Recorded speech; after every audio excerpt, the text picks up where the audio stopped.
দুটো আলু আর কিছু ভাত দিয়ে আজকে মজাদার এক রেসিপি নিয়ে আসলাম আপনাদের মাঝে। কথা না বাড়িয়ে চলে যাচ্ছি মূল রেসিপিতে। এখানে দেখতেই পাচ্ছেন দুটো আলু নিয়েছি আর কিছু ভাত নিয়েছি।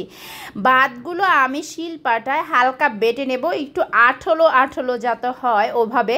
একটু বাটলে আঠালো আঠালো হয়ে যাবে, একদম মিহি করে বাটা যাবে না।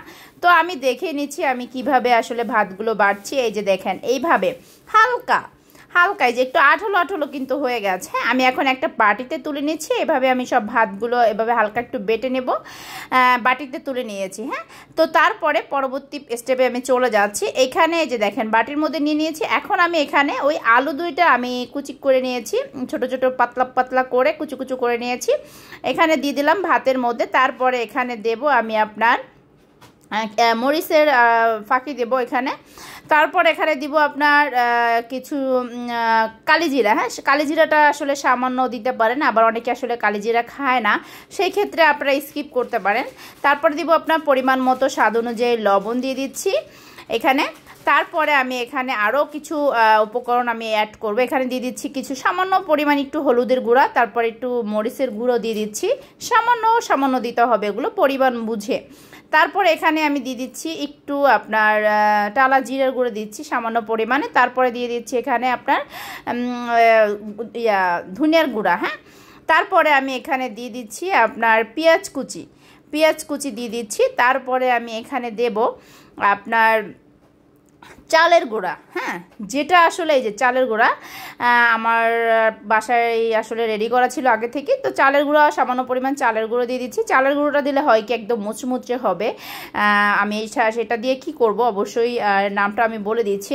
আমি এটা দিয়ে আসলে সন্ধ্যার নাস্তা হিসেবে আমি পেঁয়াজু বানাবো। হ্যাঁ, পেঁয়াজু অনেকে সবসময় তো আপনারা ডাল দিয়ে পেঁয়াজু খান, আজকে আলু আর ভাত দিয়ে পেঁয়াজু বানাচ্ছি। তো যাই হোক, এই যে আমি কিন্তু সুন্দর মতো মাখিয়ে নিয়েছি। এই যে একদম আঠালো আঠালো হবে, ওরকম কোনো পানি এখানে আপনারা ব্যবহার করতে পারবেন না। তো যাই হোক, একটু সময় নিয়ে ধৈর্য সহকারে মাখিয়ে নিয়েছি। একটা আমি 10 মিনিটের জন্য রেখে দেবো রেস্টে। 10 মিনিট পরে আমি চলে আসলাম। এখানে আমি কিন্তু চুলার ভিতরে আগে থেকে তেল গরম করে রেখেছি। এই যে দেখেন দিয়ে দিয়েছি তেল। এরপরে আমি এখন তেলটা যখন গরম হবে, আমি আপনার যে আমি ভাত আর আলু মাখিয়ে রেখেছিলাম ওগুলো ছোট ছোট ছোট ছোট করে আমি বড়ার মতো বড়া শেপ করে যে এরকম করে দিয়ে দিচ্ছি। হ্যাঁ, মিডিয়াম টু লো আছে আমি কিন্তু এগুলোকে এখন ভেজে নিচ্ছি। এই যে দেখতে পাচ্ছেন আমার কিন্তু বেশ কয়েকটা দেওয়া হয়েছে। আমি আসলে এটা দুইবারে ভাজছি, একবারে আমার ছোট কড়াই ভাজা হচ্ছিল না। তো যাই হোক, আমার এই পাশটা মনে হচ্ছে হয়ে গেছে। আমি এখন কিন্তু উল্টে দেবো। হ্যাঁ, একদম মিডিয়াম টু লো আছে, একটু সময় নিয়ে আস্তে ধীরে ঠান্ডা মাথায় ভাজতে হবে। এই যে দেখেন আমি কিন্তু সবগুলো উল্টে দিচ্ছি। 3-4 মিনিটের পরে আবার আমি চলে আসলাম। এই যে দেখেন পরবর্তী মানে যে অপর সাইডটা আমি দেখিয়ে দিচ্ছি আমার কিন্তু হয়ে গেছে। আমি এখন এগুলোকে একটা বাটিতে তুলে নেব। এই যে দেখেন কি সুন্দর কালার চলে এসেছে। এই পর্যায়ে আমি এখন একটা বাটিতে তুলে নেব। আমি তেলটা ছেঁকে আমি এই যে এটা দিয়ে উঠে নিচ্ছি। এই যে তেলটা ছেঁকে আমি তুলে নিচ্ছি একটা বাটিতে।